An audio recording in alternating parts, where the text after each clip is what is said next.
Welcome to another lecture of nomenclature lecture series. In today's lecture we are going to study the nomenclature of functional groups. The functional group which we are going to cover in this specific lecture are alkyl halides and alcohols. So let's have a look on the lecture in detail.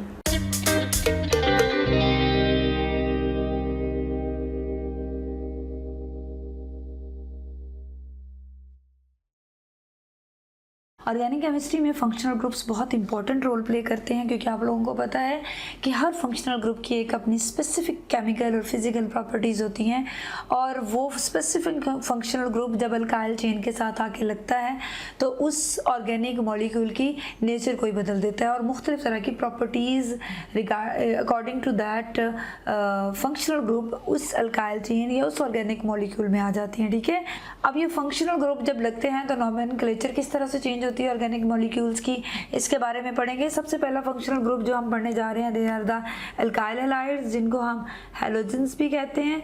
और halogens आपको पता है fluorine, chlorine, bromine, iodine, these are the halogens. जैसे ही ये alkyl chain के साथ जाके लगेंगे तो उसका नाम और उसकी प्रॉपर्टीज सब कुछ चेंज कर देंगे। ठीक है, सबसे पहला यहाँ पर हमारे पास जो कंपाउंड है जिस पे हैलोजन लगा हुआ है वो हमारे पास ये कंपाउंड है।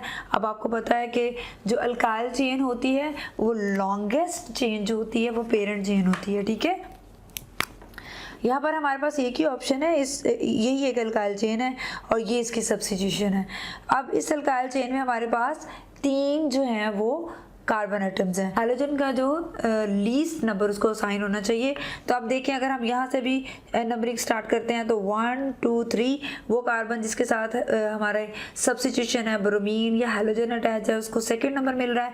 इस तरफ से हम अगर नंबरिंग करते हैं तो 1 2 यहाँ से भी इसको सेकेंड नंबर मिल रहा है। ठीक है, तो हम जहाँ से मर्जी चाहे हमारे पास ऑप्शंस हैं इसकी नंबरिंग कर सकते हैं। अब दूसरा पॉइंट ये सब्स्टिट्यूशन को पहले लिखना है, सब्स्टिट्यूशन की पोजीशन असाइन करनी है और फिर उसके बाद जो अल्केन जो हमारे पास अल्काइल चेन होगी उसको नाम देना है। अब यहाँ पर क्या है हमारे पास 2 ब्रोमीन है। ठीक है, तो हम इसको नाम देंगे ब्रोमो। आयोडीन होगी तो आइडो, क्लोरीन होगी तो क्लोरो, फ्लोरीन होगी तो फ्लोरो। ठीक है, हम क्या कहेंगे ब्रोमो, 2 ब्रोमो। और कितनी कार्बन हैं? 3 कार्बन हैं। 3 कार्बन वाली चेन को हम प्रोपेन कहते हैं। तो 2 ब्रोमो प्रोपेन। ठीक है, अब यहाँ पर देखें, यहाँ पर भी हमने लॉन्गेस्ट चेन जो है उसको पेरेंट चेन कंसीडर करना है। यहाँ पर भी हमारे पास सिर्फ एक जो है वो हैलोजन है, this is a mono hello आप कह सकते हो। हमारे पास कुछ ग्रुप्स कुछ कंपाउंड्स ऐसे भी आएंगे जिस जो हमारे पास डाई हैलाइड्स होंगे जिनमें 2 हैलोजन ग्रुप्स जो हैं वो लगे हुए होंगे। This is a mono halide क्योंकि इसमें हमारे पास सिर्फ एक हैलोजन ग्रुप लगा हुआ है। ठीक है, लेकिन यहाँ पर हमारे पास सब्स्टिट्यूशंस जो हैं वो कितनी हैं? यहाँ पर हमारे पास सब्स्टिट्यूशंस जो हैं वो 2 सब्स्टिट्यूशंस हैं। अब हमारी कोशिश यही होनी चाहिए कि हमारी जो सब्स्टिट्यूशंस हैं उनको लीस्ट नंबर मिले और सब्स्टिट्यूशन में सबसे ज़्यादा लीस्ट नंबर हमारे पास हैलोजेंस को मिलना चाहिए।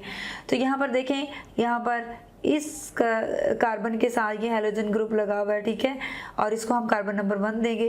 इसी तरह से है ना, अगर हम इसको इस तरह से लिखें CH2 तो हम कहते हैं यहाँ पर हैलोजन ग्रुप लगा हुआ है। ठीक है, तो 1 2 3 एंड 4। अब देखें कि फर्स्ट नंबर पर फर्स्ट कार्बन पे हमारे पास क्या है 1 क्लोरो, फिर उसके बाद हम हाइफन 2 मीथाइल और हमारे पास जो चेन है उसमें कितने कार्बन है 4 कार्बन है। तो क्या आ जाएगा ब्यूटेन। अब ये देखें, दिस इज अ डाइहैलाइड, इसमें एक ही कंपाउंड के अंदर हमें 2 हैलोजेंस देखने को मिल रहे हैं और एक मिथाइल। अब हम इसकी नंबरिंग करते हैं तो नंबरिंग करें तो इस कार्बन पे सब्स्टिट्यूशन हमें पहले मिल रही है, कार्बन नंबर 1 पे सब्स्टिट्यूशन है, कार्बन नंबर 2 पे सब्स्टिट्यूशन है, कार्बन नंबर 3 पे सब्स्टिट्यूशन नहीं है।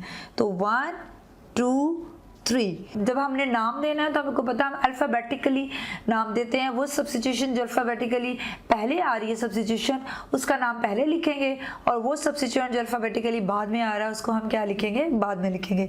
अब देखिए तो बी जो है वो क्या आता है, मीथाइल से पहले आता है ब्रोमो, तो हम क्या लिखेंगे, ब्रोमोइन कहाँ पे है, 1 कार्बन पे ब्रोमीन है और 2 कार्बन पे ब्रोमीन है, 1,2 हाइफन डाइब्रोमो, 2 ब्रोमीन है ना, तो क्या लिखेंगे, ये लेटर हमेशा कैपिटल आएगा, डाई ब्रोमो। फिर उसके बाद हमारे पास 2 पोजीशन पे क्या है, दूसरी टाइप की सब्स्टिट्यूशन है जो कि मीथाइल है, 2 मीथाइल। अब कार्बन नंबर में अब इस चेन में कितने कार्बन्स हैं, 3 कार्बन्स हैं, तो कितना आ जाएगा, प्रोपेन। ठीक है, अब इस कंपाउंड में देखें, इस कंपाउंड में हमारे पास 3 तरह के हैलोजेंस हैं। ठीक है, ब्रोमीन भी है, आयोडीन भी है, क्लोरीन भी है और मीथाइल भी लगा हुआ है। तो यहाँ पर नंबरिंग देते हैं।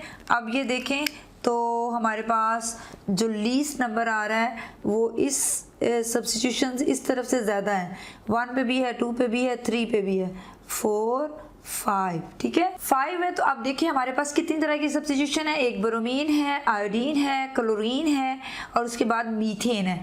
तो अल्फ़ाबेटिकली देखिए पहले बी आएगा ब्रोमीन, फिर क्लोरीन वाला सी आएगा, फिर उसके बाद आई आएगा, फिर उसके बाद मीथाइल आएगा। ठीक है, तो हमारे पास 5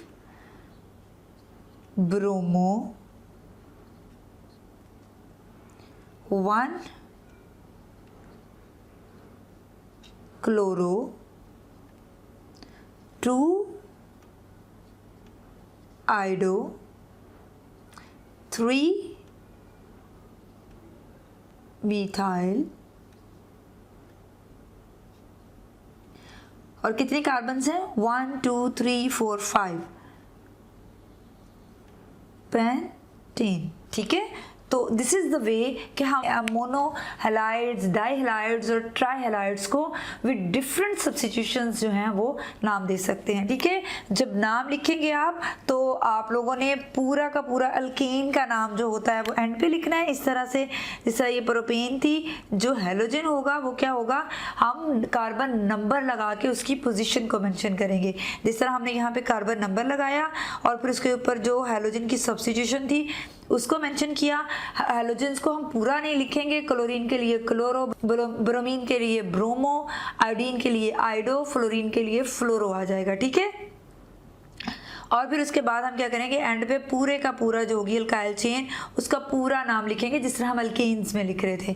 और अगर हमारे पास जितनी भी सब्स्टिट्यूशंस हैं उन सबको हम अल्फ़ाबेटिकली अरेंज करेंगे। जो अल्फ़ाबेटिकली जो सब्स्टिट्यूशन पहले आ रही है उसका नाम पहले लिखेंगे और जो अल्फ़ाबेटिकली बाद में आ रही है उसको हम बाद में लिखेंगे।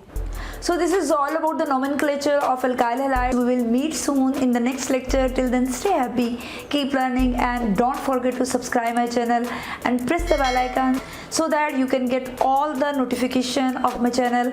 And stay tuned और comment section में अपना feedback ज़रूर comment करते रहें।